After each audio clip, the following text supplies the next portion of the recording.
Kelly Sinapamarie, bonjour. Bonjour.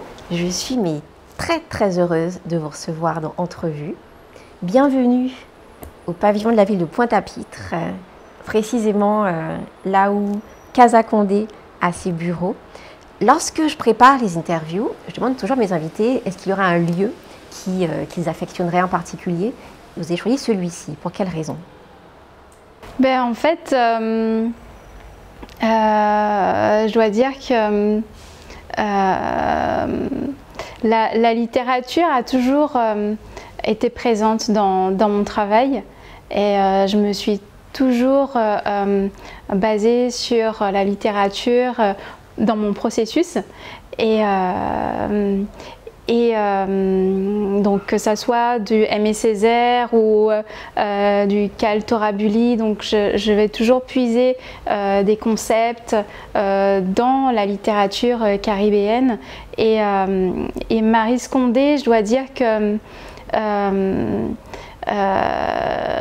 j'ai vraiment traversé sa littérature et c'est une littérature qui m'a beaucoup marquée et je me reconnais beaucoup dans son écriture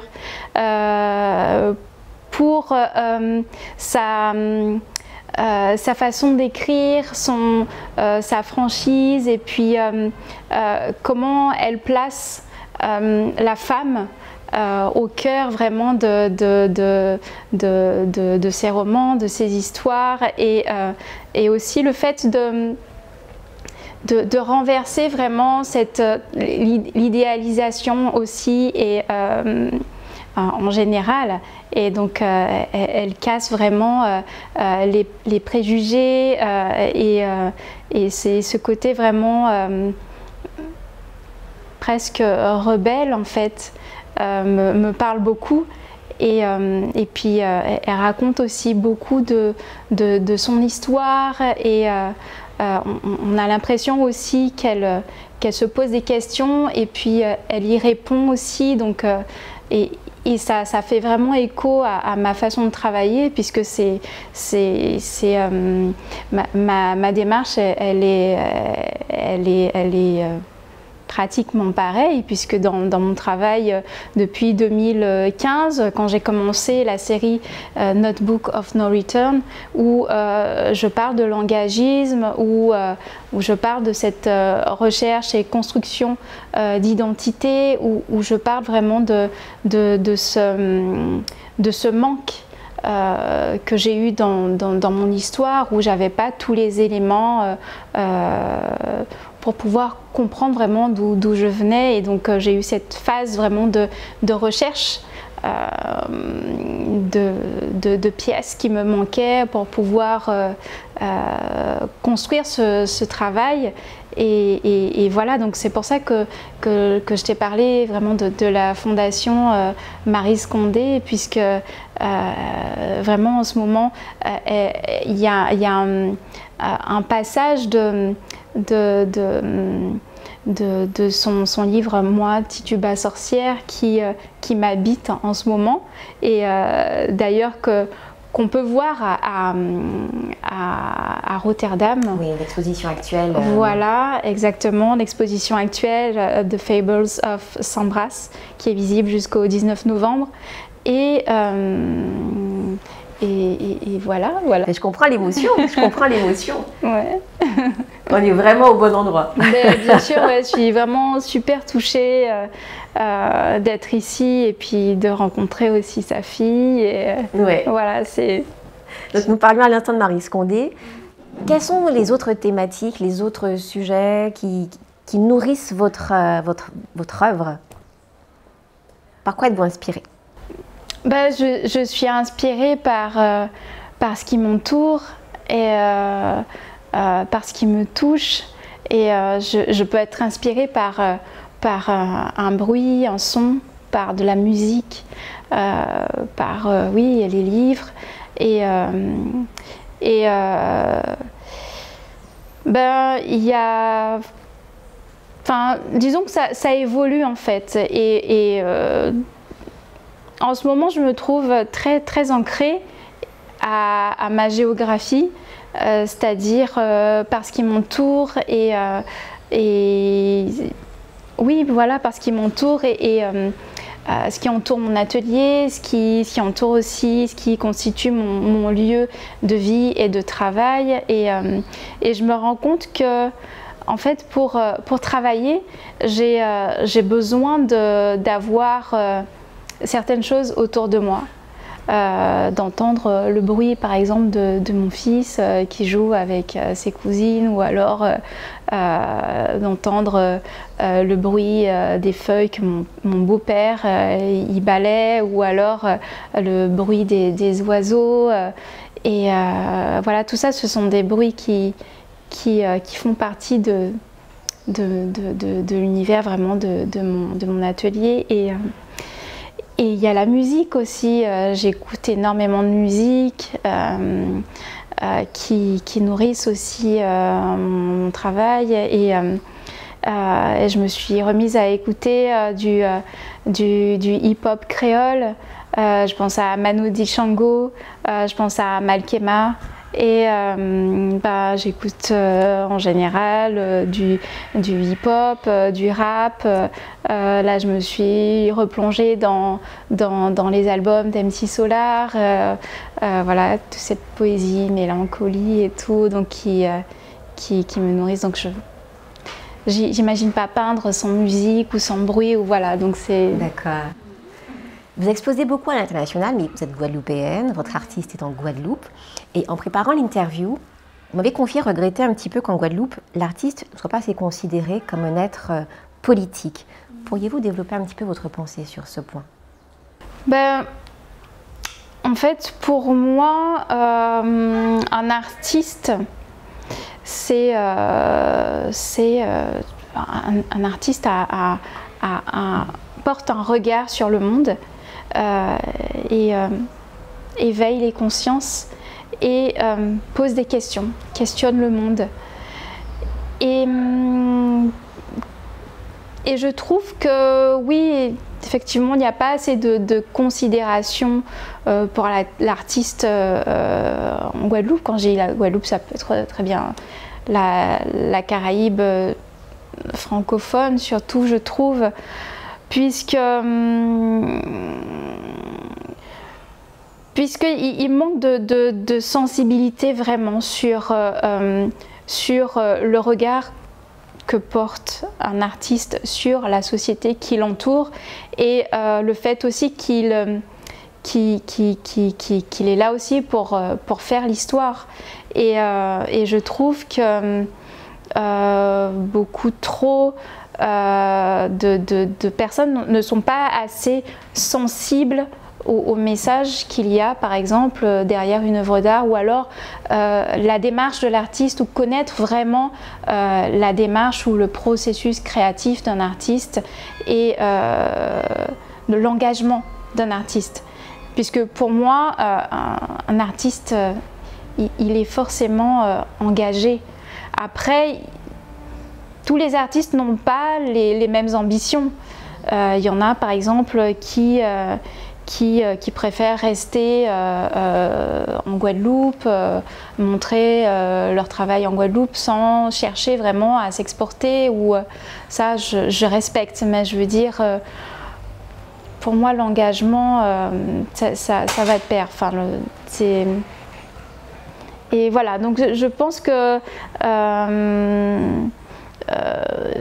il manque un peu de sensibilisation par rapport à l'art contemporain, mais je pense que ça commence dès l'école, en fait, sur comment on sensibilise les enfants à l'art, comment est-ce comment leur ouvrir leur regard, leur approche, et puis mais bon, pas seulement à l'école, aussi dans les familles, aller visiter une exposition, aller visiter un spectacle, une pièce de théâtre. Mais après, je suis consciente aussi que l'accès à la culture et toutes les opportunités qu'on a en Guadeloupe sont restreintes.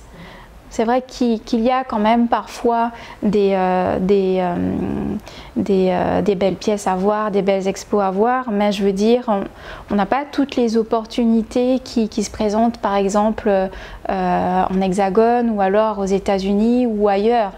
Et donc on est vraiment obligé de partir. Moi, quand je peux le faire, je le fais. Partir juste pour voir des expos, rencontrer des artistes et puis s'intéresser vraiment à ce que font les autres. Et c'est sûr que tous les artistes n'ont peut-être pas les moyens de se déplacer, de partir. Mais je vois qu'il y a des choses qui commencent à se débloquer pour que les artistes puissent bouger. Je vois qu'il y a des aides financières. J'ai vu ça il n'y a pas longtemps sur l'ADOM par exemple, qui propose des aides financières pour que les artistes puissent partir à l'étranger. Donc c'est déjà pas mal. Oui, c'est un bon début. Ouais. Bah justement, profitons de votre présence. On va décrypter ensemble une œuvre, si vous le voulez bien. Je vous l'ai transmise avant l'interview, on va la projeter à l'écran. Profitons de votre présence et racontez-nous un petit peu ce qui se cache derrière Les femmes de s'embrassent, celle-ci en particulier. Alors, en fait, pour pouvoir comprendre mon travail, je pense qu'il faut voir les œuvres dans son ensemble ou alors dans l'ensemble d'une installation, puisque un tableau, en fait, une œuvre va avec toute une série. En fait, c'est pour ça que je travaille toujours en série, puisque une seule œuvre ne suffit pas pour raconter tout ce que j'ai à raconter, parce que je suis très bavarde dans mes œuvres et ce que je peins et ce que je veux dire. Et c'est pour ça que je fonctionne en série, et mes séries, elles peuvent prendre toute une année ou s'étendre vraiment. Et donc cette œuvre, en fait,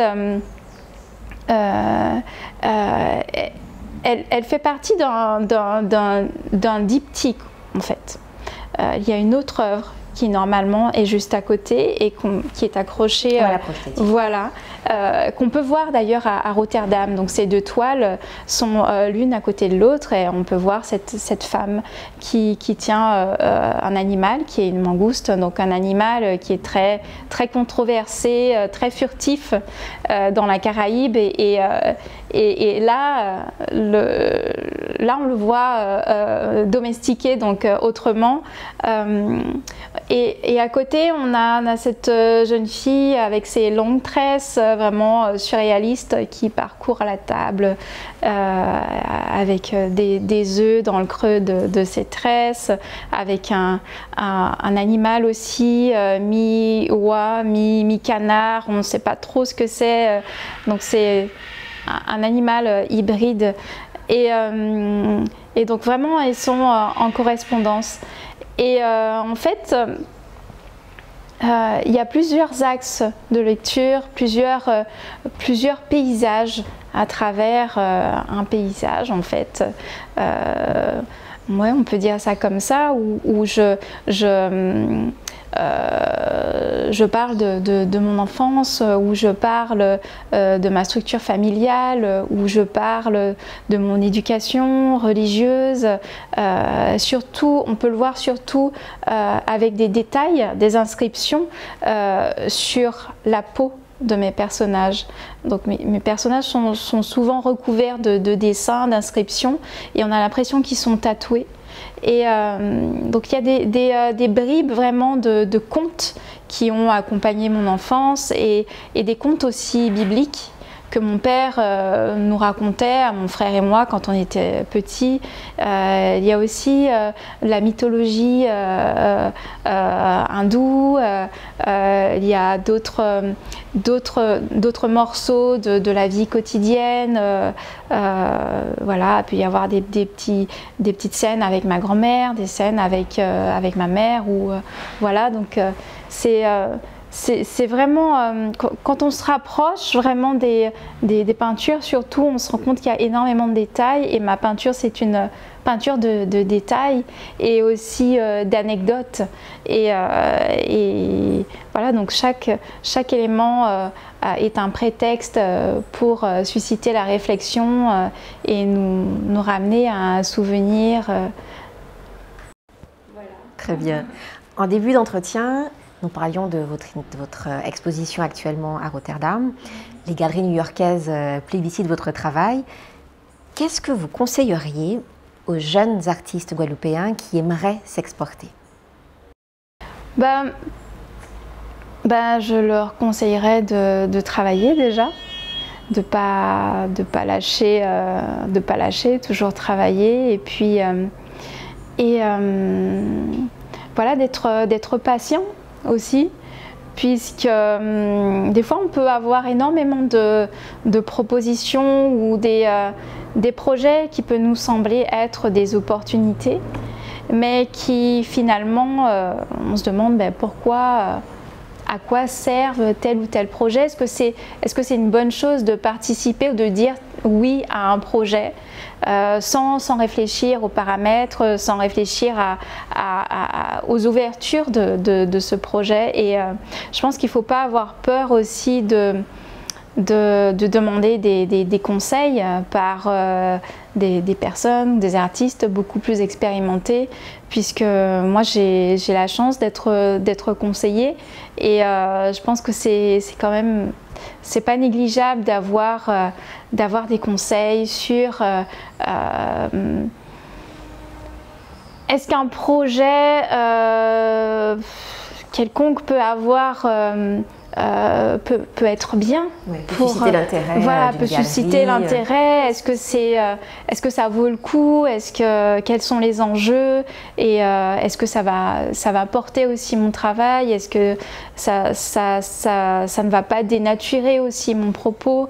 Puisque je pense que je suis convaincue que le lieu où expose un artiste porte aussi le travail de l'artiste, et la communication aussi, et puis l'identité du lieu qui nous reçoit, sa portée, et voilà, donc je trouve que ça va ensemble.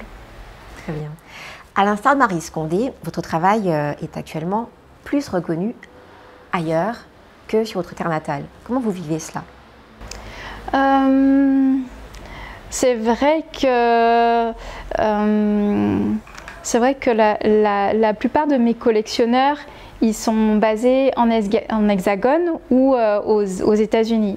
Et très peu de collectionneurs ici. Et il faut dire aussi que je suis très exigeante sur le lieu de monstration. On en a parlé un petit peu tout à l'heure. Et donc voilà, après,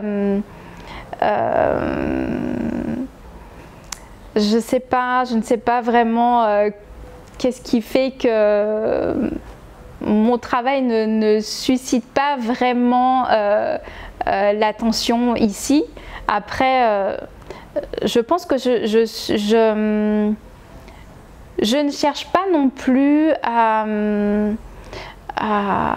comment dirais-je, après je ne sais pas si ça vient de moi, ça c'est la grande question, si ça vient de moi ou si ça vient des autres, mais à un moment donné ça ne me faisait rien de voir que mon travail il n'est pas vraiment connu, il n'est pas du tout connu en Guadeloupe, et pourtant j'ai exposé pour la première fois en Guadeloupe en 2011-2012 avec un projet qui a eu lieu au musée Schellcher à Pointe-à-Pitre, un appel à projet, et c'est à partir de là que j'ai commencé vraiment à me considérer comme une artiste, puisque j'ai commencé à exposer pour la première fois en Guadeloupe, à Pointe-à-Pitre.